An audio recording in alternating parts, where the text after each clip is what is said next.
Do you guys want to hear a story? A crazy story about the craziest real estate wholesale deal that I have ever done so far. Yo, what is going on, everyone? Devin Knopf back at you with a brand new video, and today we're going to be talking about the craziest wholesale deal that I have done so far. I've had one crazy one before, and this kind of tops it a little bit, so we're going to be breaking it down inside of today's video. And what the funniest thing that I think about, like when I look back at this transaction, it was the least amount of money that I've ever made on a deal by a significant amount. Like I want to say before that, the lowest ever I've made was like $5,000. This one I made $1,500. This was the hardest $1,500 I've had to work for as far as inside of real estate wholesaling. Now I'm not complaining about $1,500. Like actually, it may have been better to just not to do this deal, but we got so deep we had to keep moving forward. So breaking it down, this actually had closed last month. So we came across it, I want to say the end of October. I don't remember the exact dates. I think it closed like November 15th or something. I don't know. I'll put up a picture of the check. It was $1,500. It's whatever. But basically, so what happened is we came across this. We got a phone call inside of our call rail, which if you don't know what that is, it's basically a tracking numbers for phone numbers so you can tell where different leads come from. And this was off of a postcard we sent out back in January. And so it was kind of crazy, actually. So the deal got called up off of, like I said, it was like back in January. So you could do the math. I think it was like 9 months later, we got a phone call from this woman saying that she wanted to sell her house. And so we called her back, and it turns out she had one of my postcards, and she finally decided that it was time for her to move. So I qualified her a little bit, and she seemed like she was kind of motivated. So I went out on the appointment. And when I went out on the appointment on the house, I went and checked it out and everything. I was looking around, and she would show me around the house, and she would really get in depth about this house. She was very passionate about talking about it. And the reason being is because actually when she got this house, I want to say like 5 years ago, she like redid everything. She put a lot of time and effort into this, but even today, to this date, like it still needed some more repairs and stuff. Like it needed a lot of work still, but she put in a lot of work, and it still needed a lot of work. So with this, yeah, so I go in and check out the house. I don't remember, I'm going to give you guys some rough estimates on the numbers. I wish I would have looked at some numbers, like past numbers when we did this deal, but I just came to head making this video. So let's say, I think the house was worth about it was like 140. She had it on the market. Yeah, okay, I can remember the numbers. She had it on the market for about 160, and it turns out that they were going to sell it for it was actually worth like 150, and so from there, it was worth 150, and from there, I went out, met up with her, checked out the house and everything, and conclusion of the deal, she told me she wouldn't consider anything below 140. She's like, if I can get closer to 140, then maybe she would consider it, but I ended up leaving her with the number of 120. I was just like, I needed to be about like 130 in my head. I had a realtor tell me that about 130 would be okay. So yeah, so we said 120. She was at 140. So I said, thank you, have a great day, and I left. She was actually pretty pissed off that I left her that offer and I wasn't willing to negotiate it up. And because we also built up a lot of rapport, and I was just like, I'm not going to waste my time here because this isn't moving anywhere. So anyways, the next day I follow up with her and just say, hey, how's it going? And I just followed up. This was all going through text. So anyways, yeah, so we were just talking back and forth. And I was just like seeing how she was doing. And then I think I got her down to like 135. And I was so slowly getting her down. And so we finally, I was like, every other day I would text her. I would just follow up with her. I would be like, hey, how's it going? Hey, how's it going? What if we did this? Hey, how's it going? I'm not saying we can do this, but what if we did this? And there's one day I mentioned the taxes. I was like, what if I paid for the taxes? And she owed like $2,000 in back taxes on this property. So it was kind of a motivating factor for her to sell it, but it wasn't that big of a deal to her. She could have paid it off. She just wasn't a big deal. So anyways, she's like, she never said anything about the taxes. She just kept trying to get me up on the price more and more. And I think we were at the point where we were at like $132,000 she was at. And like we finally decided that we would do 130. We finally got down to the stupid number of $130,000. And so we met up and everything. She never said anything about the taxes. So now we go out and meet up on the house, and we fill out the contracts and everything. And so we do the deal, we sign it all up and everything. And I'm just like a super transparent guy, to be honest, when it comes to contracts. And so I was just breaking everything down. And so I was like, we put our names here, write the address, and it's like a one-page contract, so it's super simple. And then I was kind of explaining her the parts a little bit, and I was going to explain it more in depth after we got all the details down.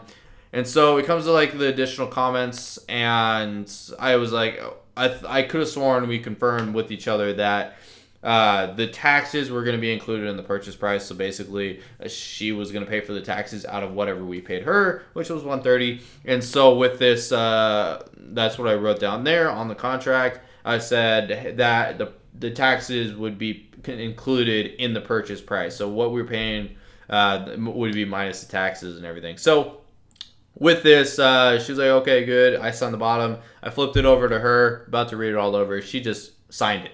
So I was like, all right. And then on top of that, the earnest money on this deal was only $1. So we only paid $1 for this deal, which was insane. But so I was like, okay. So basically, if I wanted to cancel, I would lose $1.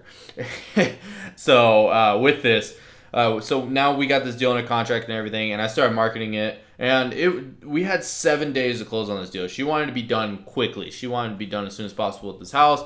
So we had to move like fire, and I knew someone that had a lot of connections with buyers. So I reached out to him. He knew exactly who wanted it. So they went and checked it out, all said and done. But they were like, if on top of paying your fee, I was asking for like $5,000 on this deal. And so they're like, on top of paying for your, like, since we're paying you $5,000 and whatnot, if we can get this deal down to like total, like under contract for $127,500, that'd be awesome. So I was like, all right, I mean, we could try it, but this was pretty hard to get her down to this point. So I decided to give the phone over to the buyer and let him try to negotiate it. He already knew I had it under contract, so we were just messing around trying to see if we can get it lower, so that way the numbers worked out for everybody a lot better. Because I really needed like $5,000 for this to actually be worth my time. Any less than that on a deal, it's not like necessarily worth my time all that much. And so we weren't able to, like, she was actually really pissed off, and yeah, so that was that, and we convinced her, like, we were like, okay, fine, we'll do 130. I was talking to the buyer. They were ready to cancel at that point, honestly, but they decided that the 130 would work out. And at this point in time, but they're like, we will only pay you $2,000. I was gonna make $2,000 off of this deal. I was like, all right, fine, whatever. The deal's already basically said and done. I mean, all we have to do is just get you guys to go sign some papers. At this point, I'm not gonna turn $2,000 down. I mean, might as well something's better than nothing. So, boy, was I mistaken. So, anyways, like we went through this whole thing. We got everything all set up with the title company. This was such a quick closing that we just had to move like fire with everything, and all the paperwork's all set up and everything. And with this, we were getting ready to close, and then it turns out that she was actually pretty upset again. So we figured out, we were asking her like, what's going on, and she was upset that the taxes, like she was paying for the taxes on the deal, and on the contract it stated that she was paying for the taxes, and she was pissed off about this, and she thought that we were paying for the taxes. And so it was this back and forth battle. She's like, I'm done, I want to cancel, I want to back out. I told her it was legally binding, which it was, and so with this, basically she thought that she was like she could have canceled, which, I mean, at this point I'm not gonna pursue it or anything. I'm just like, you know what, $2,000, screw this, I'm done. Like, I don't care about this deal. It's not that big of a deal to me. And so we were gonna cancel it, and then I told the buyer like what was going on, and then he was like, all right, fine, we can pay for the taxes, whatever. They were so against it at first, but we tried everything we could to convince her that, like, we already had it on contract that she was paying for the taxes. And so with this, I told the buyer, and they decided that they would pay for the taxes, so they would pay the extra $2,000, but they would take an extra $500 out of the deal for me. So I was only making $1,500 on this deal at this point. I called her up, asked her what was going on, and she was like, I told her what the situation was, that we could buy the deal, and she said, okay, fine, I'll sell it to you guys. And she like called up the moving truck, canceled it, called up the moving truck, canceled it throughout this whole process. So, yeah, she was like, and as soon as she heard a no, she would call them up and tell them no. So she had to keep finding new moving trucks every time. And so finally, we decided on this price, and we decided to go to the closing table. Like, I'm just chilling at home, and then I just get a phone call, hey, the deal's funded. And so that's really it. That's all I had to do at that point. I didn't have to do anything. I just had to tell the title company that it was okay that they signed for it. And that was it. I was all said and done. So I had $1,500 coming in. And then this is where it gets even crazier. So, like, the story already, it's like, it's crazy as is. So now, like, okay, we finally get rid of this house. Like, well, we finally get this deal done. And it's all said and done, and it's funded. And then it turns out that she went to the real estate commission on this deal. Like, she went and told them that, hey, like, she was just pissed off about the whole tax thing. And it, like, even the real estate commission, they weren't upset about the tax thing. They were actually like on our side on the taxes thing.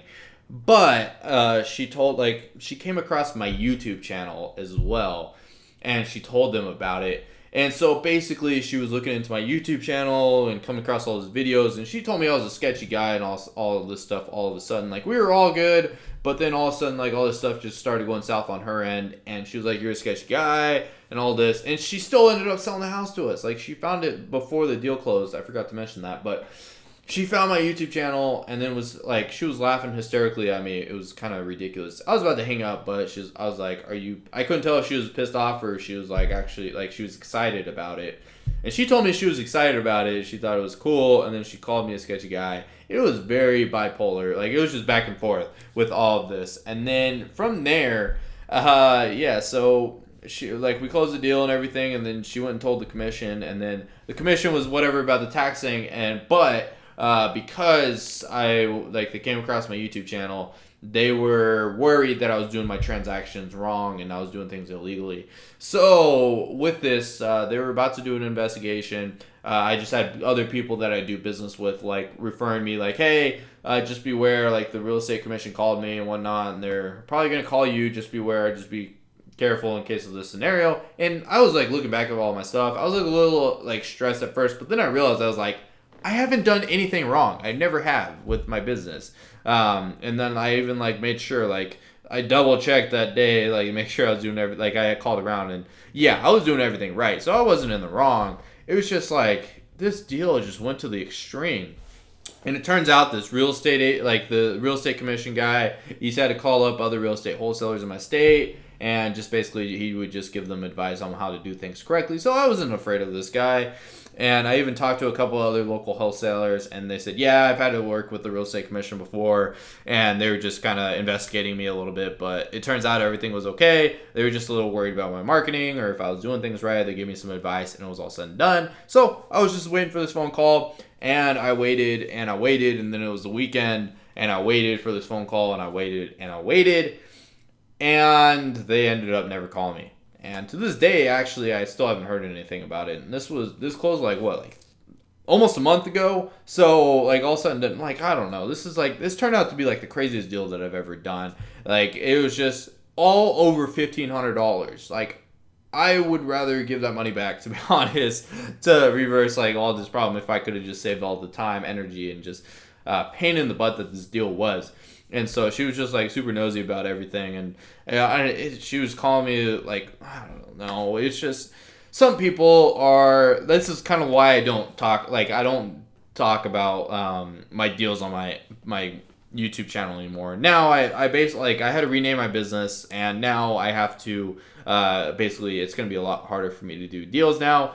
So, anyways, I figured screw it at this point. I already, like, if someone comes across my channel, they already see everything. And so I want to be very transparent with you guys. First of all, first piece of advice from this video, if you're going to do a personal brand on your real estate wholesaling business, just try not to have your name in the business, or at least make it so it's fully automated so you don't have to be involved on all the transactions and everything. It's going to save you a lot of time, energy, and effort. And you're not going to have to run into all the problems and everything. Also, on the business name, don't put your name inside of the business name. That was my problem. So I had to rebrand my business now. Now we're working under a new business name because of it. And then now basically I'm like, I can't go on appointments. So I just wanted to add real quick. It's not that I can't go on appointments or anything. I can. It's just I don't want to run the risk of having this problem again. So I just want to make that completely clear. I didn't do that in this video. So I just want to add that on for you guys. We're trying to work that all out now at this point. So with this, I mean, it's been a learning experience. I mean, I wouldn't take back doing any of this YouTube stuff. I think it's all worth it at the end of the day. I'm just kind of sharing you guys my stories and everything. But anyways, yeah, so if that's all I got for today's video. It's just been kind of a pain in the butt. And lessons learned. A lot of lessons learned from this deal. Hopefully you guys learned some stuff as well. So anyways, thank you guys so much for watching today's video. If you haven't already, join the fam, join the gang by hitting the subscribe button down below. If you want to see me talking about more deals like this, smash the like button. I probably won't. I don't know. I'm kind of still on the fence about it. I just got to fully remove myself from the business before I talk about more deals like this.